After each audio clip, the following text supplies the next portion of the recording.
Haven't I made enough cake plates yet? Well, maybe not, because this one's different. It distills all my cake plate wisdom, then ups the ante with a throne lid and handle. So join me as I create what might be the pinnacle of my cake plate journey. I'm using 2.5 kilos of clay for the lid, 1.25 for the plate, and 0.75 kilos for the stand. I'm going to start with the lid. I'm using a fine white earthenware clay. I tend to fire to earthenware temperatures with cake plates. A low firing clay that doesn't vitrify helps avoid slumping. So I center. In terms of durability and firing to earthenware, a cake plate is not something you use every day. So in terms of care, it's not really an issue not being able to put it in the dishwasher. So I open the clay out really wide. I'm making the lid upside down, so it's like I'm making a bowl. Its final width is going to be about 26 centimeters. I start forming the walls. And then I pull up the clay to the height of the lid.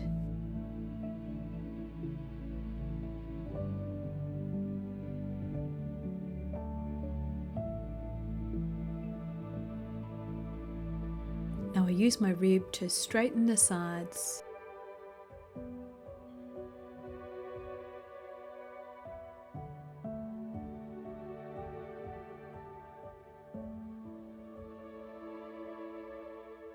And then I trim around the base. I'm going to round the base off by trimming.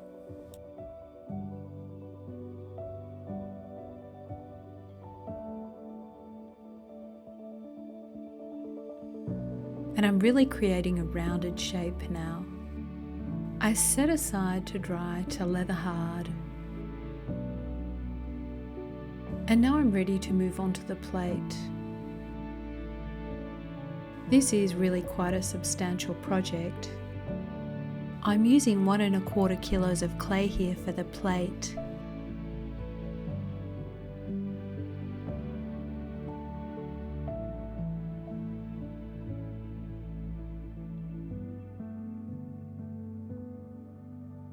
Once I've centered the clay, I can flatten.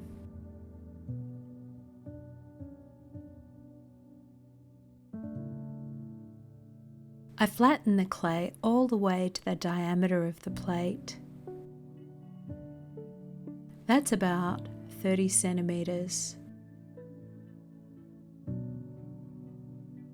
And then I open out.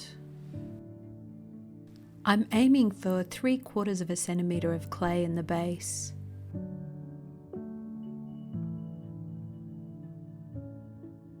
And then I form very short walls. The walls will hold the lid in place.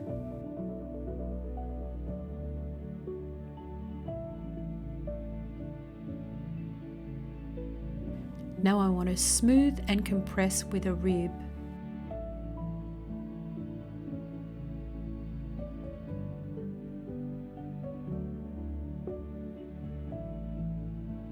I particularly want to focus on compressing across the base. This will help prevent cracking.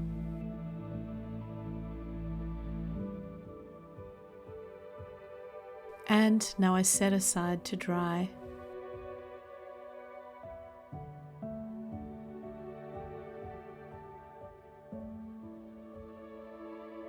So I make the stand. I start the stand by centering the clay. I'm using 3/4 kilo of clay.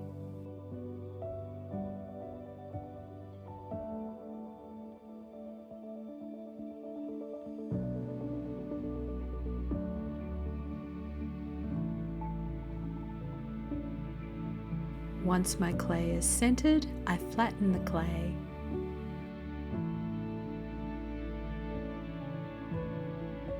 And then I push down into the clay all the way to the bat. Now I can start to form the walls.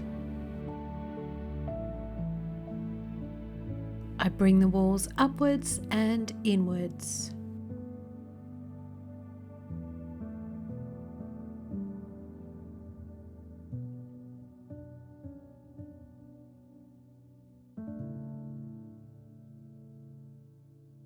At the moment it's shaped like a volcano.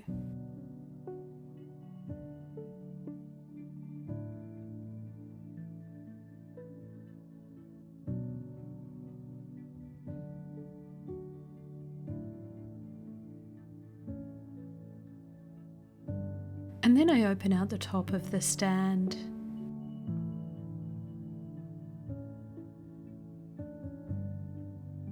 I smooth and compress with a rib.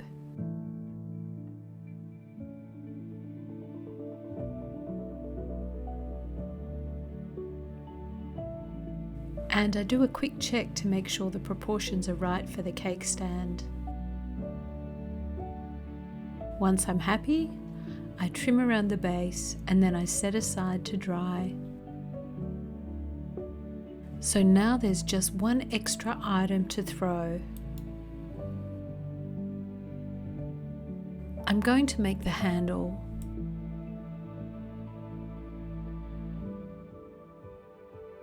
Once the clay is centered, I squeeze the clay in to form the handle. Oh, and that's a bit less than 100 grams of clay.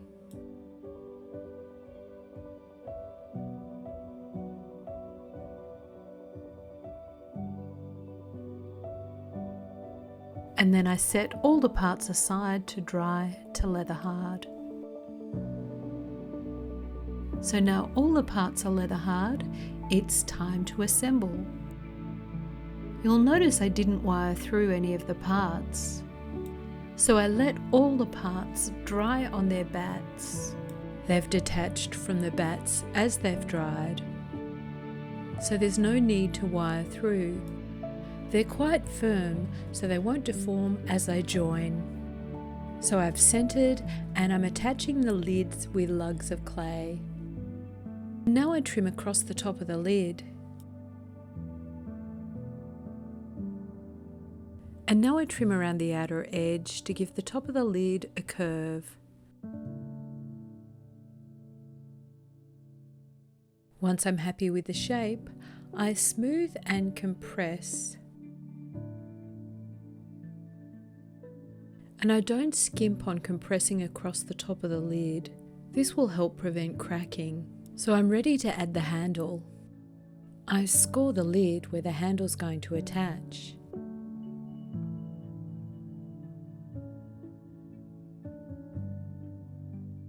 And now I do the same for the handle.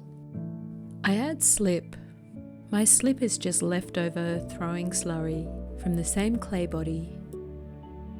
And now I can attach the handle. I make sure I've got it centered, and then I give it a bit of a jiggle. I smooth away any excess slip, and then I set it aside to dry carefully. Now I'm ready to make the stand. I trim straight across the base of the plate.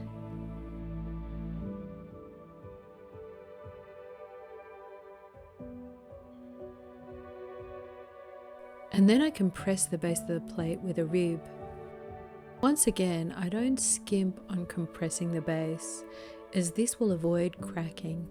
I'm going to add the stand to the plate. I'm using a piece of cork to support the plate. It will avoid the plate deforming as I add the stand. I score the top of the stand. By scoring, I'm scratching quite deeply into the surface of the clay. Now I mark out on the plate where the stand's going to attach, and once again I score. I add some slip. I find using an old toothbrush works really well for slip. And now I'm ready to attach the stand. I make sure I've got it centered, and then I jiggle a little to make sure it's attached.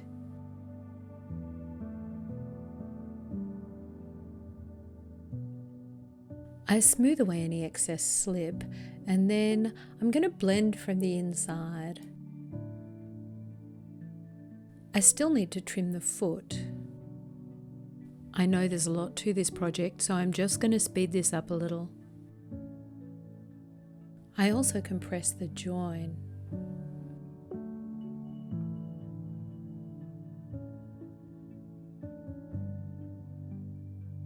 And that's it. Now I can set aside to dry fully before firing. And after a bisque fire, I'm ready to glaze. So I start by pouring glaze over the top of the plate, and then I flip the plate and, holding the stand by the base, I glaze.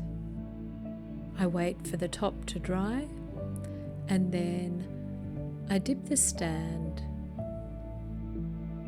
If I had a really large bucket of glaze, I could do it in one. Now, I'm ready to dip the lid. Holding the inside of the lid, I dunk the lid. I wait for the glaze to dry on the stand and clean around the base. Once my pieces are fully dry, I load them into the kiln. As I mentioned earlier, I'm firing to an earthenware temperature. So my cake stand's finished. Let's take a look.